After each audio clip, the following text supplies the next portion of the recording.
Test पढ़ रहे हैं सारे। डीएलएम्बर्ट टेस्ट क्या होता है? डीएलएम्बर्ट मतलब लंबा नीचे, ऊपर छोटा, UN ऊपर, UN+1 नीचे, और लिमिट आ रही है L, कोई फाइनाइट लिमिट है। अब यहाँ पे ये है कि अगर जो लिमिट आ रही है वो अगर ग्रेटर देन 1 है तो वो सीरीज़ क्या हो जाएगी? कन्वर्जेंट। और अगर वो लिमिट लेस देन 1 है इसका मतलब सीरीज़ क्या होगी? डाइवर्जेंट। और अगर वो L बराबर 1 हो गया तो टेस्ट फेल हो जाएगा। फिर हम कुछ और देखेंगे, समझ आ गया? लेकिन वो सीरीज़ पॉजिटिव टर्म्स की होनी चाहिए, negative terms is not allowed here, ठीक है। एंड यहाँ पे कॉशीज़ एंथ्रोप टेस्ट में पावर्स में n आता है, आने दो, कोई दिक्कत नहीं है। UN सीरीज़ है पॉजिटिव टर्म की, पावर लगा दो 1/n, कोई दिक्कत नहीं है, L तक अप्रोच हो रही है। अब ये अपोजिट चलता है इसका, डीएलएम्बर्ट्स का उल्टा है कॉशीज़ एंथ्रोप टेस्ट, कि अगर इसमें बराबर 1 पे तो टेस्ट फेल होना ही है, लेकिन जब L की वैल्यू लेस देन 1 आएगी तब जाके कन्वर्जेंट होगा। और अगर L की वैल्यू ग्रेटर देन 1 आ गई इसका मतलब है डाइवर्जेंट, फिर वो अप्रोच इन्फिनिटी हो जाएगा, ठीक है। तो L की value less than 1 is convergent Cauchy's test. And D'Alembert's में जो L है वो ग्रेटर देन 1 होगा तब जाके वो कन्वर्जेंट होगी। बस ये याद रखना, डीएलएम्बर्ट मतलब लंबा नीचे।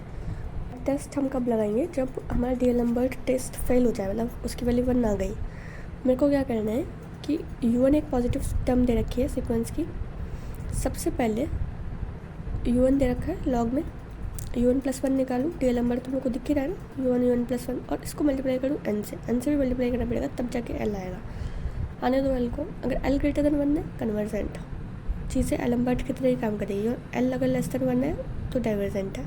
सिर्फ कॉशीज़ टेस्ट से इसमें उल्टा काम कर रहा है, अगर लेस देन 1 है तो कन्वर्जेंट होगा, अदरवाइज डाइवर्जेंट, ठीक है।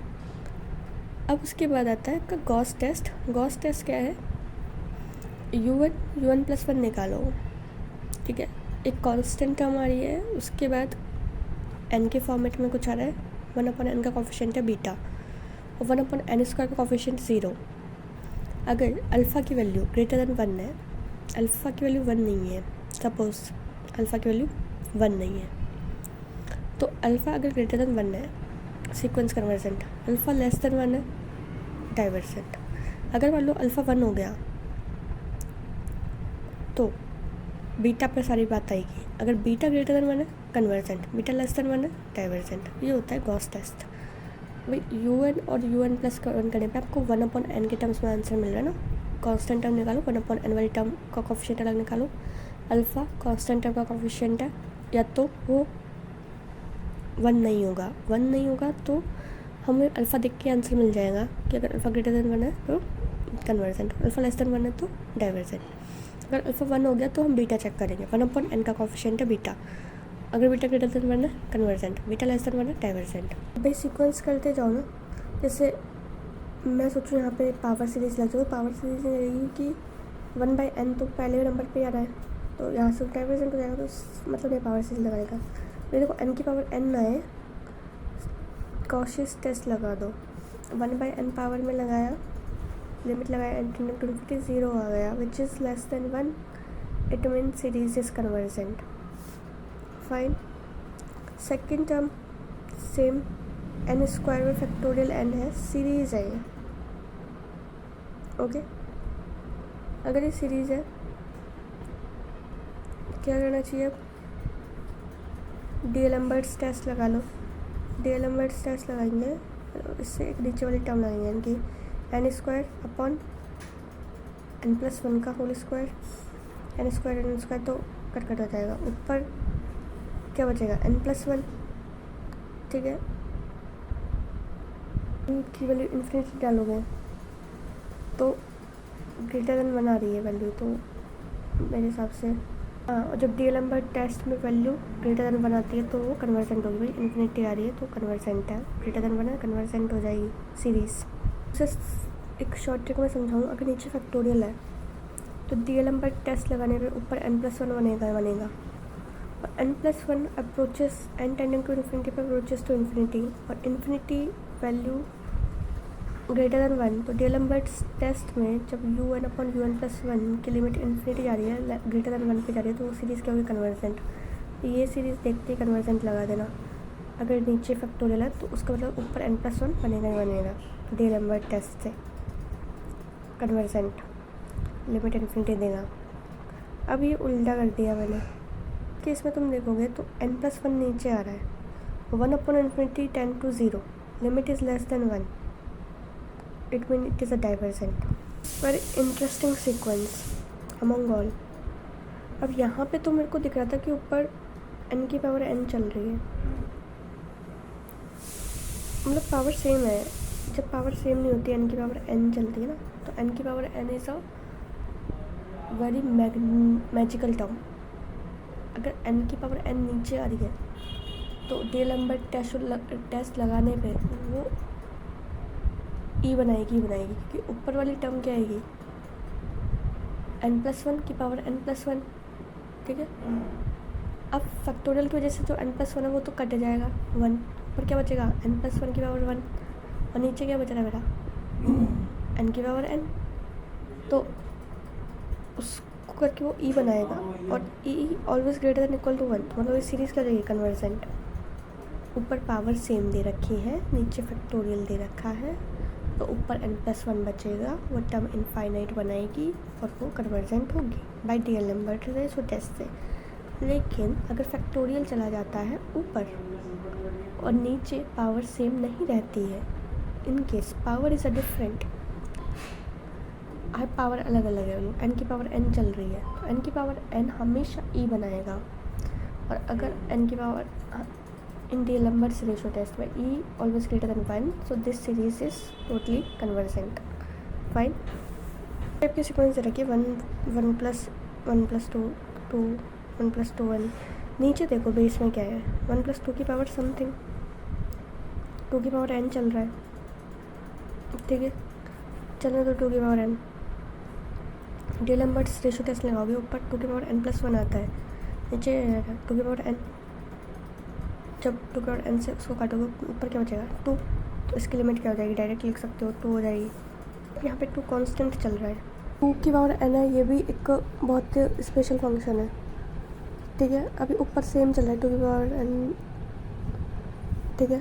तो 2 की पावर n अगर नीचे है तब तो वो 2 बनाता है, क्योंकि ऊपर बड़ा आएगा ना, ऊपर बचेगा 2, ऊपर ही बड़ा आ गया तो नीचे आएगा फिर 2, नीचे फिर 1/2 तक जाएगा, 1/2 मतलब लेस देन 1 है, तो ये डीएलएम्बर्ट टेस्ट से क्या जाएगा? डाइवर्जेंट। अब यहाँ पे देख लो,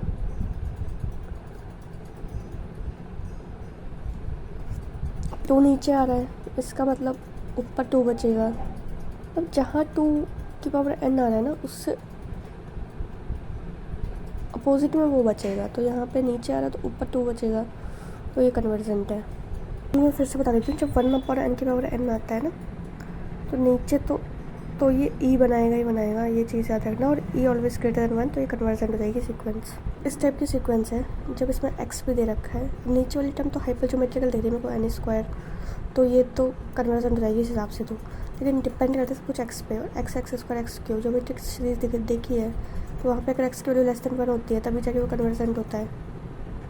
हालांकि वहाँ पे -1 से 1 के बीच में होती है, लेकिन यहाँ पे -1 से 1 से लेना नहीं है मेरे को। यहाँ पे तो डायरेक्ट अगर x की वैल्यू लेस, अभी इसको ऐसे देख लो, डीएलएम्बर्ट्स रेशो टेस्ट लगाओगे तो 1/x बचेगा मेरे पास, तो 1/x कन्वर्जेंट के लिए क्या होना चाहिए? ग्रेटर देन 1 होना चाहिए, यानी कि x की वैल्यू 1 से लेस होगी तब जाके कन्वर्जेंट होगा, और अगर x की वैल्यू ग्रेटर देन 1 होगी तो डाइवर्जेंट हो जाएगी। Question number 9। अब इसमें 1 2 3 से कोई मेरे को फ़र्क नहीं पड़ रहा, फ़र्क पड़ रहा है x से। तो ये तो ज्योमेट्रिक सीरीज़ बन रही है, पर ये अलग टाइप की सीरीज़ बन रही है एक तरह से। ऐसा दिमाग लगाओ तो 1+2x 3x² 4x³ ये बेसिकली एक्सपेंशन है 1 - x की पावर -2 का। हाँ, कौन देख रही है मेरे को इनकी 1/1 - x का होल स्क्वायर। तो इस सीरीज़ में इतना घुसना नहीं है, मेरे को इतना पता होना चाहिए कि ये x है, और डीएलएम्बर्ट रेशो टेस्ट से नीचे x बनेगा, यानी कि 1/x बनेगा, और ये टर्म लेस देन 1 होनी चाहिए। उसके जरूरी है कि x एकदम ग्रेटर देन 1 होनी चाहिए, तब जाके कन्वर्जेंट होगा कि एक्स क्या होना चाहिए लेस देन 1। तो अगर एक्स लेस देन 1 है तो ये सीरीज़ क्या हो जाएगी कन्वर्जेंट, एक्स ग्रेटर देन 1 है तो ये डाइवर्जेंट। मैं एक्स की वैल्यू 1 ले लेती हूँ क्वेश्चन नंबर 8 में। तो ये सीरीज़ क्या हो जाएगी 1/n² टोटली कन्वर्जेंट। और अगर यहाँ हमने एक्स बराबर 1 ले लिया तो ये क्या हो जाएगी टोटल डाइवर्जेंट हो जाएगी, क्योंकि n है यहाँ पे। पर n की पावर p दे रखा है, p कांस्टेंट है, नीचे फैक्टोरियल है, तो ऊपर n+1 बनेगा, लिमिट जाएगी इन्फिनिटी तक, और ये क्या हो जाएगा कन्वर्जेंट बाय डीएलएम्बर्ट टेस्ट। अगर ऊपर x आ गया है, नीचे 1/x बचेगा डीएलएम्बर्ट टेस्ट से, और x लेस देन 1 पे क्या हो जाएगा कन्वर्जेंट, x ग्रेटर देन 1 पे क्या हो जाएगा डाइवर्जेंट। 2n ऊपर आ रहा है तो नीचे 1/2 बचेगा, डाइवर्जेंट हो जाएगी। अगर नीचे 2n है ऊपर 2 आएगा, और 2 greater than 1 is convergent. 2n ऊपर आएगा तो डाइवर्जेंट है, 2n नीचे आया तो कन्वर्जेंट है। मॉड्यूलस मैंने इसका एक्सपेंशन तो कर दिया था, मॉड्यूलस x लेस देन 1 होना चाहिए तो कन्वर्जेंट हो जाएगी, मॉड्यूलस x ग्रेटर देन 1 है तो डाइवर्जेंट है। x वाले हैं साथ में कोई भी कोएफिशिएंट हो कोई फ़र्क नहीं पड़ता, x² पे सब कुछ मैटर करता है। x लेस देन 1 है कन्वर्जेंट है, x ग्रेटर देन 1 है डाइवर्जेंट है, 1 पे डाइवर्जेंट हो जाएगी इनफाइनेटली। अब ये 1/x की पावर n है, x² तो बचेगा यार, x² फिर करके देख लेना, x² लेस देन 1 होना चाहिए, इसका मतलब modulus x less than 1, x² greater than 1 है तो डाइवर्जेंट हो जाएगा। इसका मतलब ये ना modulus x less than 1, modulus x greater than 1, तो ये इस हिसाब से चलेगा। और 1 रख देंगे x की वैल्यू, तो इस पर डिपेंड कर जाएगी वैल्यू, और ये तो हमेशा कन्वर्जेंट होगा। x के टर्म्स में अब इसको मैं देख लूँ तो ये तो 1 कोएफिशिएंट हो रहा है, डाइवर्जेंट है सिंपली, और x पर डिपेंड कर रही है, तो वही चलेगा। फिर कन्वर्जेंट कब होगा, x लेस देन 1 पे, डाइवर्जेंट कब होगा x ग्रेटर देन 1 पे, 1 पे तो डाइवर्जेंट हो ही रहा है। लिमिट 0 नहीं आ रही है तो कन्वर्जेंट नहीं होगा, लिमिट 0 आनी चाहिए, लिमिट 0, और इसका मतलब ये डाइवर्जेंट होगा ही होगा, है ना। मैंने पढ़ा था कि लिमिट 0 नहीं आ रही सीरीज़ की तो वो डाइवर्जेंट केस है। अभी दोनों में 2n है, 1 बनाएगा मतलब कि 0 तो लिमिट नहीं आएगी, 1 आएगी लिमिट, डाइवर्जेंट केस है सीरीज़ में। और 1/x है तो 1/x देख लो क्या बनेगा, सेम चलेगा, लेस देन 1 पे कन्वर्जेंट, ग्रेटर देन 1 पे डाइवर्जेंट। n बनाएगा मतलब डाइवर्जेंट है, और 1/x का सेम रहेगा, पावर लेस देन 1 है तो डाइवर्जेंट x = 1 के लिए, बाकी सेम चलता है x के लिए।